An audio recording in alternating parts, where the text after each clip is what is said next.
Since 1909, 40 people have been directly attacked by white sharks in the Mediterranean.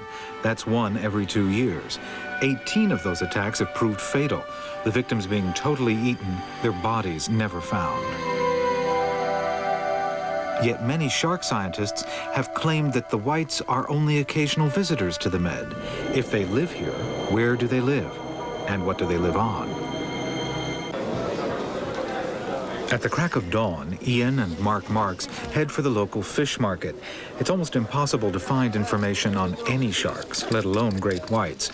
Getting facts means getting up early and working fast. Each of these specimens provides valuable data about the variety, size, and population of sharks in the Med, and it needs to be recorded before it goes under the knife. Ian and Mark are in a race against time with the local fishmongers. The sharp-nosed seven-gill shark, fairly common in the waters around here, between here and Tunisia, in deeper water. These again are deep water sharks.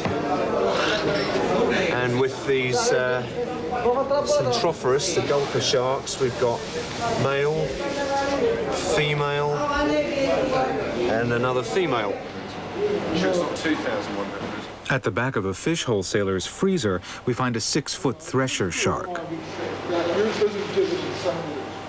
Another hour, and this valuable evidence could have been fish burgers, but the evidence is important to an understanding of shark ecology in these waters.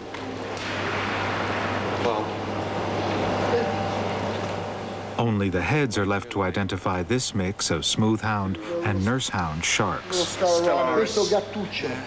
Ian Ferguson has now built up a shark profile for the Mediterranean. In all, there are 45 species of shark living here alongside the great white.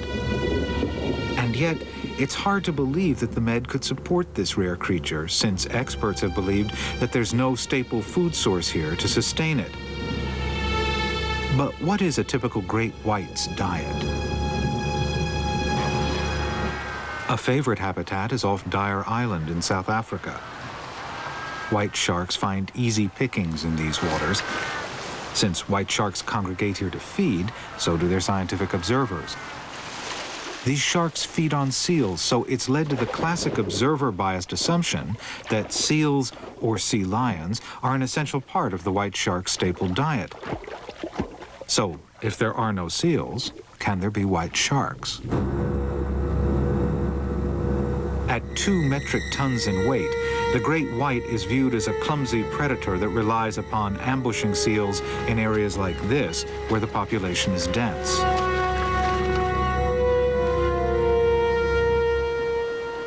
This little cove in the central Mediterranean was once home to monk seals, but since none have been seen here for over 10 years, the white shark should be a thing of the past. Ian Ferguson disagrees. Now, there's no evidence to suggest that monk seals have ever been preyed upon by white sharks in this region. And yet, despite that, if we look at a popular book, a recent book, which is regarded by many as a definitive guide to the white shark, it says, and I quote, "White sharks have been found in the Mediterranean, but over centuries, the depletion of its marine mammals has eliminated the white shark's major food supply, and they are exceedingly rare." So, what are they eating? Well, this marine mammal, the dolphin, which is indigenous to the Mediterranean. It's hard to accept that such agile, intelligent creatures could be a staple food for white sharks. But 80% of all white sharks examined in the Mediterranean had dolphins in their stomachs. The relationship between white sharks and dolphins is as ancient as this sea itself. This is the fossilized skeleton of a 3-million-year-old dolphin. Scars and cuts on its rib cage are dramatic evidence that it was once attacked and bitten by a great white shark.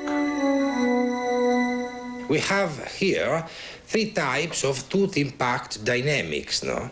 In such a manner, no, the shark detached a fragment of bones from the ribs. Another types, no, is a rounded movement, a complex movement of the tooth. Another sample type is this, no, with a cutting impact, no, action, no, with a cutting action. On the base of bites, no, marks, distribution on the bones, no, it's possible to think that the dolphin was attacked by directly, no, by below, no, and rapidly on the right flank, no.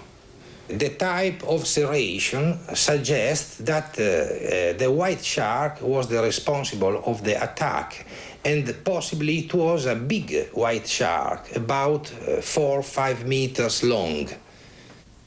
Ferguson's data show that in modern times, white shark are still numerous. His records begin in the 1850s and list more than 200 captures and sightings.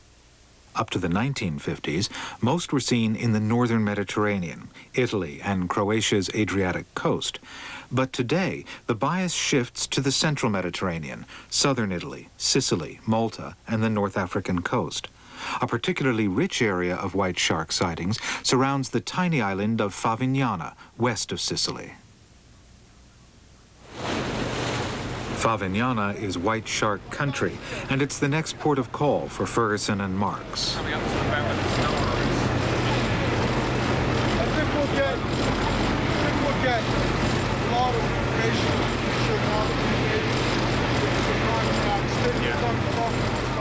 It's the first time any researchers have ever visited these fishermen to find out about white shark behavior in the Mediterranean. Yet these men have been landing white sharks for generations. Today is the day of the matanza, a ritualized bloody slaughter of the schools of tuna which come through these waters each spring. Mafia blood killings take their name from the matanza spectacle.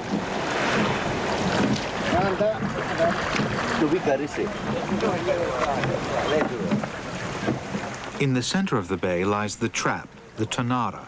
Long lines of submerged nets ensnare the tuna as they migrate across the bay and funnel them into a narrow corridor. Once inside, there's no way out.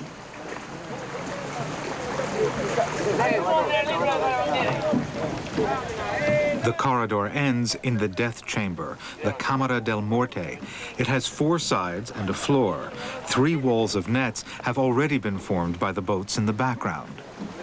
At this point in the matanza, the fishermen occasionally find more than they'd bargained for. A great white shark trapped in the nets outside the death chamber, lured by the tuna which they too had been hunting. Between 1953 and 1988, they had snared no less than 16 great whites in this way. In 1980, they towed one of the sharks, which had been entangled in the nets, back to Favignana, and when they cut it open, they found, amongst several giant tuna, a dolphin.